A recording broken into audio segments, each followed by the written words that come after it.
কবি শুধু শুধু বলেন নাই, এসেছিলে তুমি, কেঁদেছিলে তুমি, হেসেছিল ভুবন, এমন জীবন করিবে গঠন, হাসিবে তুমি, কাঁদিবে ভুবন। চলে যেতে হবে, কে কখন যাব এটাও জানি না। এমন না যুবক ভাবে যে আমি বুড়া হয়ে মরব, না না না না, আসার সিরিয়াল আছে, যাওয়ার কোনো সিরিয়াল নাই। ফেরেশতারা এই জন্যই আল্লাহকে বলছিলেন, এত সংখ্যা কেন বানাইছেন, দুনিয়াতে জায়গা নিবে না। আল্লাহ বলছে জাআলতু লাহুমুল মাউত, আসবে যাবে, জায়গার অভাব হবে না। আজকে দুনিয়াতে জায়গার অভাব নাই।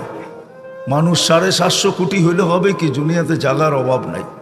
যান দুনিয়া ঘুরতে থাকেন, জায়গার অভাব নাই,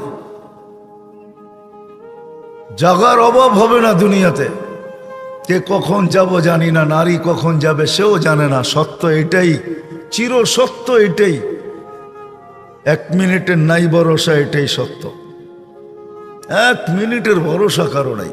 না যুবক বলতে পারবে, না বৃদ্ধ বলতে পারবে, না নারী না পুরুষ, না ধনী না গরিব, না শাসক না শাসিত, না ক্ষমতাবান না দুর্বল, কেউ বলতে পারবে না 1 মিনিটের ভরসা। এটাই বাংলাদেশে মানুষ আল্লাহ প্রমাণ করছেন। যে লেখছে সে গাইছে, তার উপরে সত্যায়িত হয়েছে। ফিরোজ শাহী লেখছে, সে গাইছে, এই গানের কানের ভিতরে আল্লাহ তাকে উঠে আনিছে।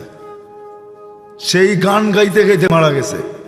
যান উঠে দেখেন নেটের ভিতরে, সত্য এটাই।